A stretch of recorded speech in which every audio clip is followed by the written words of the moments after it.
और जो खबर हम आपको बता रहे हैं चिराग पासवान से जुड़ी हुई बड़ी खबर, इस पर बातचीत करने के लिए हमारे सहयोगी मनीष कुमार हमारे साथ जुड़ गए। मनीष, क्या जानकारी आ रही है? ऐसा लगता है कि चाचा भतीजे की लड़ाई में एक बार फिर बीजेपी जो है भतीजे के साथ आ गई है।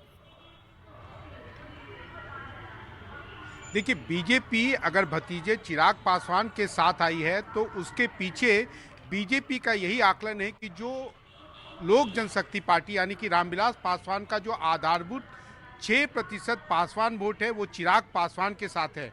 और ये एक बड़ा ही इंटरेस्टिंग डेवलपमेंट ये भी है कि अगर आज बीजेपी ने उनके मन मुताबिक, चिराग पासवान के मन मुताबिक उनको 5 सीटें देने पर राजी हुई है तो उसके पीछे का कारण है कि चिराग ने अपने आधारभूत वोट पासवान वोटरों को एक तरह से समेट कर रखा है। और चिराग पासवान वही शख्स हैं और बीजेपी वही पार्टी है कि 2021 में अगर आपको याद हो तो उनकी पार्टी लोक जनशक्ति पार्टी को तोड़ा गया था और 6 में से चिराग पासवान को छोड़कर 5 सांसद जो थे वो चाचा जो केंद्रीय मंत्री बने बाद में पशुपति कुमार पारस के नेतृत्व में उन्होंने अलग से दल बनाया। उनका सिंबल फ्रीज हुआ, चिराग पासवान को अपना घर छोड़ना पड़ा और उसके बाद चिराग पासवान ने बिहार में एक तरह से पूरी कैंपेन करके या सड़क पर संघर्ष करके उन्होंने बीजेपी को ये मैसेज दिया, बीजेपी के आला नेताओं को और खासकर राज्य के नेताओं को ये एहसास कराया कि जो वोट है पासवान वोट, आपने हमारी पार्टी तोड़ दी। लेकिन मनीष, आपसे संक्षेप में समझना चाहूंगा कि नीतीश कुमार के आपत्ति के चलते ही बीजेपी ने ये चिराग पासवान से इस तरह से रिश्ता तोड़ा था और पशुपति पारस को आगे बढ़ाया था।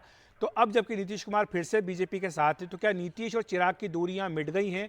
क्या नीतीश कुमार इस बात के लिए तैयार हो गए कि चिराग पासवान एक बार फिर से साथ में आए और पूरी पार्टी की कमान एक बार फिर से चिराग पासवान को मिल जाए?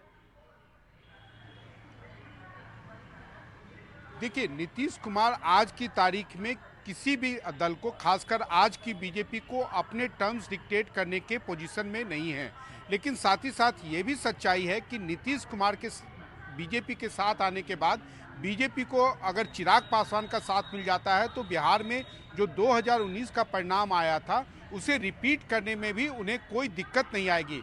लेकिन साथ साथ बीजेपी ये भी जानती है कि नीतीश कुमार कल क्या करेंगे वो शायद उनके अगल बगल के लोगों को भी नहीं मालूम हो। वैसे में वो चिराग पासवान को हमेशा साथ रखना चाहते हैं क्योंकि चिराग पासवान न केवल नीतीश कुमार के जाने के बाद उनके साथ रहे बल्कि एक तरह से अगर आपको याद हो तो 2014 के लोकसभा चुनाव के पहले रामविलास पासवान जो उनके पिता रहे हैं, स्वर्गीय रामविलास पासवान, पहले ऐसे पार्टी थे या एक पहले ऐसे नेता थे जो खुलकर नरेंद्र संक्षेप में आपसे ये भी समझना चाहूंगा, आपसे छोटा सा जवाब चाहिएगा कि जिस तरह से अभी ये खबरें आई थी कि चिराग पासवान आरजेडी और कांग्रेस के संपर्क में भी हैं, उन्हें भी बड़ी संख्या का ऑफर दिया गया, क्या ये उनके पक्ष में काम किया है? क्योंकि बीजेपी को लगा कि चिराग को भी साथ रखना जरूरी है।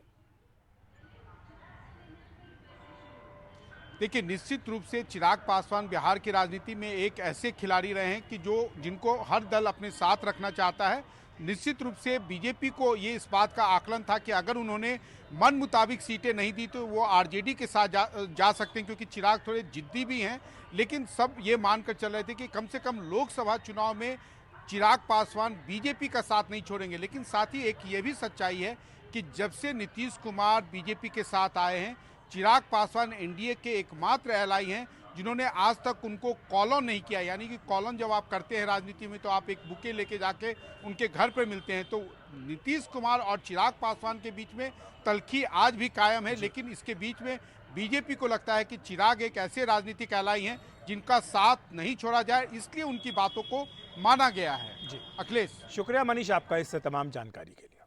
तो बड़ी खबर मनीष कुमार बता रहे हैं कि चिराग पासवान को एलजेपी कोटे की सभी 5 सीटें देने की बात बीजेपी की ओर से आई है। एक तरह से रामविलास पासवान की जो विरासत है वो एक बार फिर से चिराग पासवान को मिल जाए, बीजेपी अब इस पक्ष में दिखाई दे रही है। हाजीपुर की सीट से भी चिराग पासवान को टिकट मिल सकता है। वहीं पशुपति पारस को गवर्नर बनाने का ऑफर दिया है और उनके भतीजे प्रिंस को बिहार सरकार में मंत्री बनाने की बात कही गई है।